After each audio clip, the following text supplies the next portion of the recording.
गबरू चाय की दुकान पर समोसे खाता हुआ चाय वाले से बोला, अबे ओ चाय वाले भैया ओ, ये समोसे तो बड़े स्वादिष्ट हैं। एक काम करो, जल्दी से एक बढ़िया आधा कप चाय बना दो।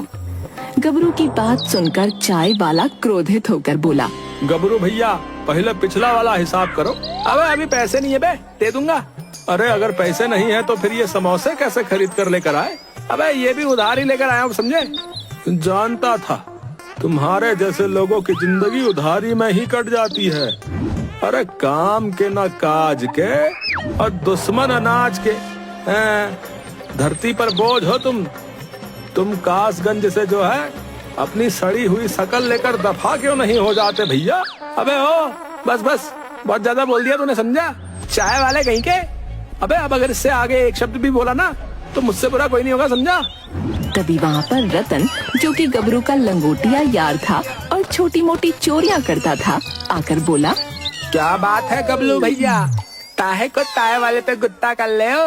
अबे तुम्हें क्या बताऊं यार, ये 2 कौड़ी का चाय वाला अबे मेरी रिस्पेक्ट ही नहीं कर रहा यार। मतलब तुम्हारा अपमान कर रहा है। हाँ वही। अरे भाई, अपमान तो उसका किया जाता है जिसका कोई सम्मान हो। अबे क्या मतलब है? अबे तभी रतन गुस्से से बोला, गबलू तुमने कुछ दिनों पहले ना मुझसे पैसे उधार लिए थे और आज तक नहीं लौटा है।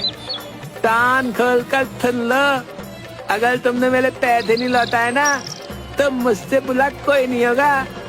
और तुम जानते हो लतन जब किसी से दोस्ती करता है तो अपना सब कुछ कुर्बान कर देता है, लेकिन किसी से दुश्मनी करता है ना तो उसे कहीं का नहीं छोड़ता। अचानक क्रोधित होकर रतन की ओर देखकर बोला, अबे ओ, तुम सिर्फ अपने लंबे होने का फायदा उठाते, समझे? मैं नाटा हूँ ना, इसीलिए तुम मुझसे अकड़ कर बात कर रहे हो, समझे? ओ तुम्हारा खलील तो दलूल नाता है, लेकिन तुम्हारी जुबान कितनी लंबी है, तभी थोता है तुमने। रतन की बात सुनकर गबरू पैर पटकता हुआ कासगंज से बाहर निकल गया। वो कुछ दूर ही चला था कि तभी एक भिखारी की आवाज गबरू के कानों में टकराई। ईश्वर के नाम पे मुझे कुछ दे दे बेटा। गबरू उस भिखारी से बोला, अबे ओ, मेरी हालत भी तुम्हारी तरह ही है, जेब में एक फूटी कौड़ी नहीं, समझे? समझ गया, इसका मतलब तुझे मेरे वरदान की जरूरत है। साधु की बात सुनकर गबरू गुस्से से बोला, अबे खुद तो भीख मांग रहा है और मुझे वरदान देने की बात कह रहा है? अबे भीख तो मैं अपने शौक के लिए मांग रहा हूँ, वरदान तो मैं मुफ्त में दे देता हूँ। अच्छा, तो तू मुझे क्या वरदान दे सकता है बे भिखारी? है बे? कर भला तो हो बुरा, मैं तुझे वरदान देता हूँ कि कर बुरा तो हो भला। अबे ये क्या उल्टा सीधा बके जा रहा है बे तू भिखारी? है बे? तू सीधे सीधे बताएगा कि वरदान क्या है बे? गबरू की बात सुनकर अचानक भिखारी क्रोधित होता हुआ बोला, तू आज से जो कुछ भी बोलेगा वो हो जाएगा, इससे आगे मैं कुछ नहीं बता सकता, क्योंकि तू बार बार मुझे भिखारी भिखारी कहकर अपमानित कर रहा है। इतना बोलकर भिखारी वहाँ से चला गया। भिखारी के जाते ही गबरू अपने आप से बोला, अबे ये भिखारी क्या वरदान देकर चला गया? मेरी तो कुछ समझ में नहीं आ रहा है। बस इतना ही समझ पाया हूँ कि अगर मैं कुछ भी बोलूंगा तो उसका बुरा ही होगा। चलो, वैसे भी कासगंज के लोगों ने मेरा बहुत अपमान किया है, मैं सबको बुरा बोलकर बर्बाद कर दूंगा। है इतना बोलकर गबरू दौड़ता हुआ सीधा चाय वाले की दुकान पर आकर बोला, ओ देख भाई चाय वाले हो, और मुझे चाय की तलब बहुत महसूस हो रही, समझा? जल्दी से मेरे लिए बढ़िया सी चाय बना चल। अरे कितने बेशरम हो तुम गबरू भैया, हैं? फिर आ गए? पहले पिछली उधारी चुकाओ, उसके बाद ही चाय मिलेगी। हाँ अबे तू मुझे जानता नहीं बे, चाय वाले कहीं के? है बे? अगर मैं कुछ भी बुरा बोलूंगा ना तो तेरे साथ वही हो जाएगा, समझा? अरे अब ये कौन सी नई नौटंकी लेकर आए हो? है? कुछ देर पहले तो भीगी बिल्ली बनकर यहाँ से भाग गए थे, अचानक शेर कैसे बन गए भाई?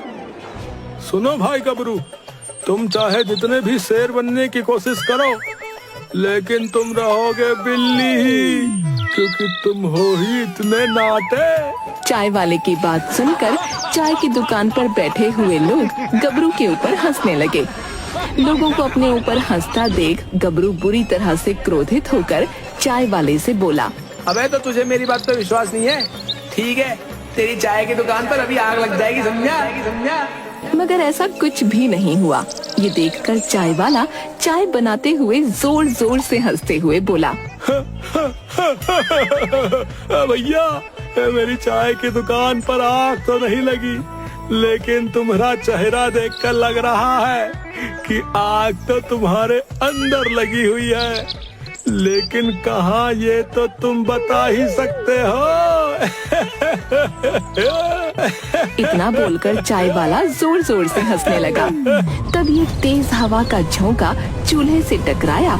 चूल्हे से निकल रही आग सब तरफ फैल गई और देखते ही देखते चाय की दुकान पर आग लग गई। अरे अरे अरे, मैं तो लुट गया, मैं तो बर्बाद हो गया। अरे नास पीटे गबरू, तू तो वाकई काली जुबान लेकर आया है रे। ए देखा बे, मुझसे पंगा लेने का अंजाम बे है बे। इतना बोलकर गबरू अकड़ता हुआ वहाँ से चला गया और एक तरफ बैठकर बोला, उस भिखारी का वरदान तो वाकई काम कर गया भाई।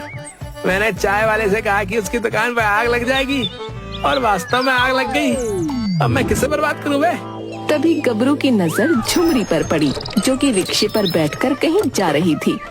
गबरू झुमरी को निहारते हुए अपने आप से बोला, अब मुझ में ऐसी शक्ति आ गई है कि मैं किसी का भी बेड़ा गर्क कर सकता हूँ। क्यों ना मैं झुमरी को डरा धमका कर उसे शादी के लिए मना लूं। इतना बोलकर गबरू दौड़ता हुआ झुमरी के पास चला गया और रिक्शे वाले से बोला, अबे ओ रिक्शे वाले, यहीं रोक ले। गबरू की बात सुनकर रिक्शे वाले ने रिक्शा रोक लिया। रिक्शे पर बैठी हुई झुमरी गुस्से से गबरू से बोली, क्या बात है गबरू, अब तुम्हारी इतनी हिम्मत हो गई कि तुम रिक्शे वालों पर दादागिरी दिखाने लगे। मैं तुमसे प्रेम करता हूँ। कितनी बार कहा है गबरू की प्रेम करने के लिए अपने साइज की ढूंढो। अरे 1.5 फीट के तो तुम वैसे ही हो, तुमसे कहीं ज्यादा तो मेरी टांगे लंबी है। अबे ओ, तुम मेरा अपमान कर रही है झुमरी। अब अगर तुम अपनी सड़ी हुई आलू जैसी शक्ल लेकर यहाँ से दफा नहीं हुए ना, तो फिर मैं तुम्हारा अपमान नहीं बल्कि मेरी चप्पल अपमान करेगी। झुमरी की बात सुनकर गबरू गुस्से से झुमरी से बोला, बहुत गुरूर है ना तुम्हें अपनी टांगों पर। जब यही टांगे रिक्शे से उतरकर टूट जाएंगी ना, तब तुम्हें पता लगेगा। हाँ। इतना बोलकर गबरू वहाँ से चला गया। झुमरी अपने आप से बोली, इस नाटे ने तो मेरा मूड ही खराब कर दिया। अब तो मेरा सहेली के घर जाने का मूड भी नहीं कर रहा, घर ही चलती हूँ। इतना बोलकर झुमरी जैसे ही रिक्शे से उतरी, अचानक उसका पैर मुड़ गया और झुमरी गिर पड़ी। झुमरी दर्द से कराहते हुए बोली, हाय तेरा सत्यानाश जाए 1.5 फीटिए। नाटकत के साथ साथ तेरी 1.5 फीट की काली जबान का भी सत्यानाश जाए। इस दृश्य को कासगंज का एक व्यक्ति बहुत गौर से देख रहा था। वो दौड़ता हुआ मुखिया के घर जाकर मुखिया से बोला, अरे मुखिया जी, तुम यहाँ पर बैठे हुए आराम कर रहे हो और वहाँ तुम्हारी झुमरी रिक्शे से गिर गई और उसका पैर टूट गया, और ये सब हुआ उस नाटे गबरू की वजह से। ये सुनकर मुखिया चौंकते हुए बोला, क्या उस नाटे गबरू में इतनी ताकत आ गई कि उसने मेरी बेटी झुमरी का पैर तोड़ दिया? अरे मेरी बेटी झुमरी उसे पैरों से ही कुचल कर मार डालेगी। हाँ नहीं मुखिया जी, आप समझ नहीं रहे। वो नाटा बहुत ही शक्तिशाली हो गया है। न जाने कहां से चमत्कारिक शक्तियां लेकर आया है। जिसके बारे में जो बुरा बोल रहा है वही होता जा रहा है।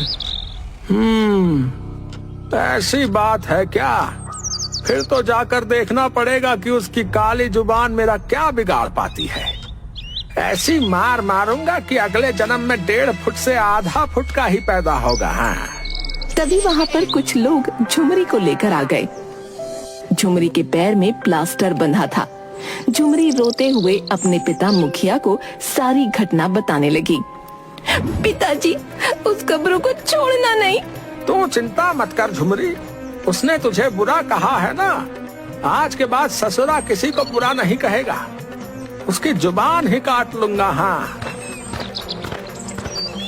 मुखिया उस व्यक्ति को लेकर गबरू के घर पर चला गया। गबरू घर पर आराम से लेटा था। मुखिया को देखकर गबरू चौंकते हुए बोला, मुखिया जी, बगैर दरवाजा खटखटाए मेरे घर में घुसने की तुम्हारी हिम्मत कैसे हुई बे? अरे अभी मेरे इतने बुरे दिन नहीं आए कि मैं तुम्हारे जैसे चोरों के घर पर दरवाजा खटखटाऊं। अबे ओ देखो मुखिया, कुछ ही देर में मैंने सारे गांव में आतंक मचा दिया, समझे? हाँ, मुझे पता चला। तूने अपनी काली जुबान से चाय वाले की दुकान पर आग लगा दी और मेरी बेटी झुमरी का पैर तोड़ दिया। अबे ओ बकवास मत करो मुखिया, सीधे सीधे बताओ यहाँ पर क्यों आए हो? तुझे कासगंज से बाहर निकालने के लिए। तेरे जैसा पनौती जब तक कासगंज में रहेगा, कासगंज का कभी भला नहीं हो सकता। अबे ओ, सुना है कि तुम्हें अब आंखों से कम दिखाई देने लगा मुखिया? अगर तुम अंधे हो जाओ तो कैसा रहेगा? मैं कहता हूँ तुम अभी और इसी समय अंधे हो जाओ। गबरू ने इतना कहा ही था कि तभी मुखिया की आंखों में तेज दर्द हो उठा। अचानक उसे सब कुछ दिखाई देना बंद हो गया। मुखिया चीखता हुआ बोला, अरे तेरा सत्यानाश जाए 1.5 फुटिये, तू तो वाकई काली जुबान निकला रे। मैं तो सोच रहा था कि तू नई नौटंकी लेकर आया है, मगर ये कोई नौटंकी नहीं, ये तो सच निकला। अरे अब झुमरी का पैर टूट गया है और तू अंधा हो गया है। अब तो तुझे झुमरी के साथ मेरा विवाह करना ही पड़ेगा, क्यों है? इतना बोलकर गबरू घर से बाहर निकल गया। वो व्यक्ति मुखिया का हाथ पकड़कर उसे सहारे से गबरू के घर से बाहर लेकर आ गया। मुखिया जी, आपको क्या जरूरत थी गबरू को धमकाने की? बोला था ना आपसे कि वो जो बोल रहा है वही हो रहा है। अरे क्यों बकवास किया जा रहा है? तू ही तो आया था मेरे पास उसकी करतूत बताने के लिए। तेरी वजह से ही मुझे सब कुछ दिखाई देना बंद हो गया। तभी अचानक मुखिया को सब कुछ दिखाई देने लगा और पहले से ज्यादा साफ दिखाई देने लगा। अरे अरे ये तो चमत्कार हो गया। मुझे सब कुछ दिखाई दे रहा है और पहले से ज्यादा साफ दिखाई दे रहा है भाई। मतलब? अरे पहले मुझे दूर का देखने में थोड़ी दिक्कत होती थी, मगर अब तो मुझे वो भी साफ साफ दिखाई दे रहा है। मुखिया की बात सुनकर चलते हुए गबरू के कदम अचानक रुक गए और वो चौंकते हुए बोला, है? अबे ऐसे कैसे हो सकता है बे? मैंने तो बुरा बोला था। तूने बुरा बोला था और हो भी गया था, लेकिन भगवान के चमत्कार से सब कुछ सही हो गया। अब मैं तुझे कासगंज में नहीं रहने दूंगा। इतना बोलकर मुखिया ने चिल्लाते हुए सारे गांव वालों को एकत्रित कर लिया और बोला, देखते क्या हो, इस नाटे काली जुबान को धक्के देकर कासगंज से बाहर निकाल दो। कासगंज वाले गबरू को कासगंज से बाहर निकालने ही वाले थे कि तभी चाय वाला वहाँ पर दौड़ता हुआ आ पहुँचा। अरे अरे हमारी तो किस्मत खुल गई भैया। अरे हम तो रातों रात लखपति हो गए। ये सुनकर सभी चौंक पड़े। हाँ? क्या बकवास कर रहा है चाय वाले? तेरी तो चाय के दुकान पर आग लग गई थी। अरे सही कहा, हमारी चाय की दुकान पर आग लग गई रही। मैं भूल गया रहा कि मैं जो है अपनी चाय की दुकान पर 50 लाख का इंश्योरेंस करवाया था, जो कि मुझे मिल गया है। अब मैं चाय की दुकान की जगह काफी की दुकान खोलूंगा। हाँ, काफी पिलाऊंगा। तभी वहाँ पर एक बूढ़ा व्यक्ति दौड़ता हुआ आया और मुखिया से बोला, मुखिया जी, झुमरी अपनी सहेली के घर पर जा रही थी क्या? वो गई तो नहीं? नहीं, वो तो नहीं गई। इस गबरू ससुरे ने उसे बुरा जो बोल दिया था। अरे इसने बुरा बोला तो सही किया। हाँ, क्या मतलब? मतलब झुमरी जिस सहेली के घर पर जा रही थी ना, अचानक उसका घर टूट कर गिर गया। उसकी सहेली और उसके माता पिता की हालत बहुत ही गंभीर है। झुमरी बच गई, वरना पता नहीं क्या से क्या हो जाता। तभी वहाँ पर वही भिखारी आ पहुँचा जिसने गबरू को वरदान दिया था। भिखारी मुखिया की ओर देखकर बोला, ये नाटा थोड़ा नादान है और ये कासगंज के निठल्लों की शान है, इसे क्षमा कर दो। मुखिया, मैंने ही इसे वरदान दिया था कि कर बुरा तो हो भला, इसने जिसके बारे में बुरा बोला, बाद में उन सब का भला ही हुआ, जैसे कि चाय वाला और तुम्हारी बेटी और स्वयं तुम। भिखारी की बात सुनकर मुखिया गबरू की ओर देखकर बोला, इस बार तो तुम बच गए गबरू, लेकिन अगली बार ध्यान रखना। गांव वालों वहां से चला गया। भिखारी मुस्कुराते हुए गबरू की ओर देखकर बोला, मूर्ख नाटे, अगर तू मुझे अपमानित नहीं करता तो मैं तुझे इससे अच्छा वरदान देता, इसीलिए मैं तुझसे ये वाला वरदान भी छीनता हूँ। इतना बोलकर वो भिखारी भी चला गया। गबरू बेचारा चुपचाप अपने घर पर जाकर अपने आप से बोला, अबे हाँ, ले ले अपना बेकार सा वरदान। लेकिन हाय, मेरी झुमरी हाथ से निकल गई। लेकिन तुम मेरी होकर रहोगी झुमरी, याद रखना। पता नहीं मेरे दिन कब बदलेंगे यार। अब निकल ले पतली गली से गबरू, नहीं तो बहुत पिटेगा। हाँ अबे हाँ, ठीक है जा रहा हूँ। झुमरी को लव यू कहना। मिलते हैं ब्रेक के बाद। हैं?